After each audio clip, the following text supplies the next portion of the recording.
গত পর্বে আমরা এক্সটেন্ডটা দেখেছিলাম স্যাসের। তো আজকে আমরা আরও একটা নতুন বিষয় জানবো, সেটা হচ্ছে মিক্সিন। তো চলুন আমরা দেখি যে কীভাবে আমরা করতে পারি।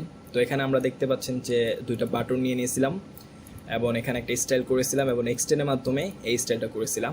তো আজকে আমরা পুরোপুরি মিক্সিনের মাধ্যমে করব।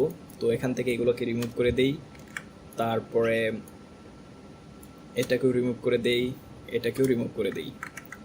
তো মিক্সিনটা আসলে এক্সটেন্টের মতোই, বাট এখানে একটু ডিফারেন্ট রয়েছে। তো সেই ডিফারেন্টটা আমি একটু বলে দিতেছি।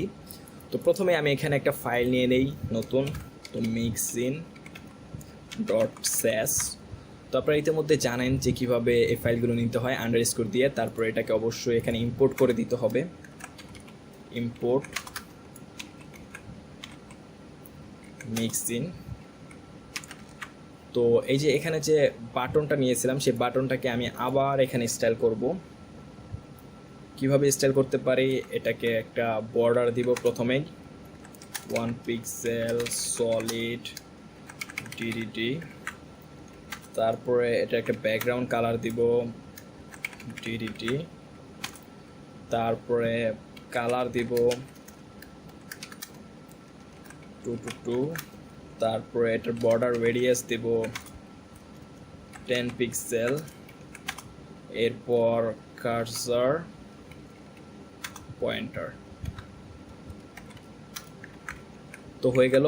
তো আমরা যদি এখন আউটপুট দেখি তাহলে দেখুন এই তো আউটপুটটা। তো আমার প্যাডিং দেওয়া বাকি আছে, তো প্যাডিং দিয়ে দিই, প্যাডিং 10 পিক্সেল 30 পিক্সেল। এই তো প্যাডিং দেওয়া হয়ে গেল। তো এখন আমরা এই কাজটা এক্সটেন্ডের মাধ্যমে কিভাবে করছিলাম, যে জাস্ট এখানে নিয়ে এসে একটা এক্সটেন্ড ডিক্লেয়ার করছিলাম, তারপর সেটাকে এখান থেকে কল করে দিয়েছিলাম। তো সেমভাবেই আমরা এখানে একটা মিক্সিনও ডিক্লেয়ার করতে পারি। তো সেটা কিভাবে, জাস্ট আমরা @, তারপরে আমরা একটা নাম দেব মিক্সিন। এরপরে এখানে একটা নেম দিতে হবে আমাদেরকে, যে কোনো নাম আমরা দিতে পারি, ধরুন মনে করুন বাটন নাম দিলাম, এবং এখানে একটা প্যারেনথেসিস দিতে হবে, তার ভিতরে আমাদেরকে এই প্রপার্টিগুলো দিয়ে দিতে হবে। এই তো প্রপার্টিগুলো দিয়ে দিলাম। এবং এখানে এক্সটেন্ড এবং মিক্সিনের মধ্যে সবচেয়ে বড় তফাৎটাই হচ্ছে যে এখানে আমরা প্যারামিটার পাস করতে পারি। তো আমরা ফাংশনের মধ্যে যেভাবে প্যারামিটার পাস করতে পারি, এইখানেও আমরা প্যারামিটার পাস করতে পারি। তো মনে করুন এখানে আমি বাটন বিজি কালার দিয়ে দিলাম #DDT, এবং আমরা এখান থেকে এই যে ব্যাকগ্রাউন্ড কালারটা আছে এটাকে আমরা এই ভেরিয়েবলটা দিয়ে দিব। তারপর এখন আমরা এই মিক্সিনটা কিভাবে এখানে কল করতে পারি, দেখুন এখানে আমরা কল করতে পারবো ইনক্লুড, তারপরে মিক্সিনের যে নামটা আছে সেটা, তো সেটা কি জাস্ট বাটন। তো বাটন দিয়ে এখানে আমরা চাইলে একটা প্যারেনথেসিস দিতেও পারি, নাও দিতে পারি। তো এখন যদি আমরা এটাকে রিলোড করি তাহলে দেখুন এটা কিন্তু পারফেক্টলি স্টাইল পেয়েছে। তো এখন মনে করুন যে আমাদেরকে এই বাটন 2কে একটা নতুন স্টাইল দিতে হবে, এটার ব্যাকগ্রাউন্ড কালারটা চেঞ্জ করতে হবে।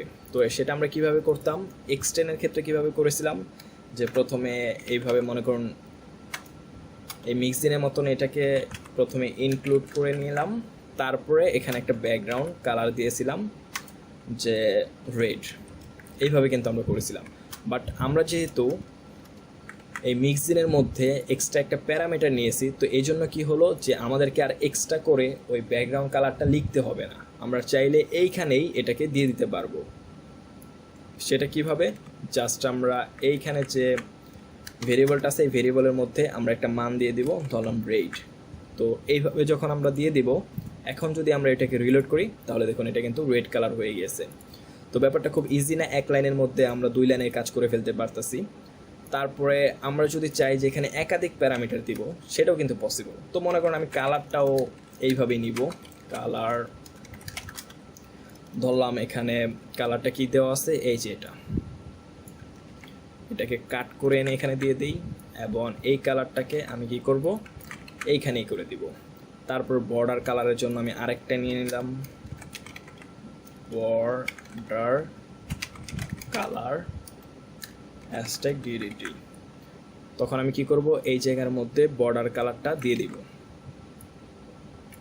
এই তো ব্যাপারগুলো একদম ডাইনামিক হয়ে যাচ্ছে। তো আমি এখানে আরেকটা বাটন নিয়ে নেই বোঝার সুবিধার্থে, এটাকে আমি কি করব, বাটন 2 দিয়ে দিব। তারপরে এখন আমি এখানে বাটন টুটাকে ধরবো, বাটন টু, এরপর @include, তারপরে বাটন।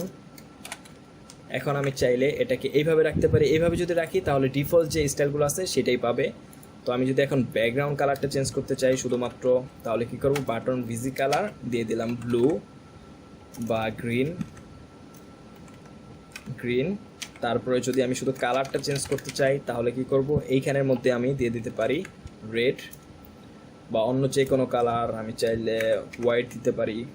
তারপরে যদি আমি বর্ডার কালারটাও চেঞ্জ করতে চাই, আচ্ছা এই দুইটা আগে দেই, এই দুইটা দিয়ে তারপরে যদি আমি এখান থেকে রিলোড করি তাহলে দেখুন দুইটা কিন্তু চেঞ্জ হয়ে গেছে, মেইন কালার এবং ব্যাকগ্রাউন্ড কালার। আমরা যদি বর্ডার কালারটা চেঞ্জ করতে চাই তাহলে বর্ডার কালারের জন্য কি প্যারামিটার নিয়েছিলাম, এই যে এখানে বর্ডার কালার। তো বর্ডার কালারটা এখানে দিয়ে দিতে হবে কমা দিয়ে।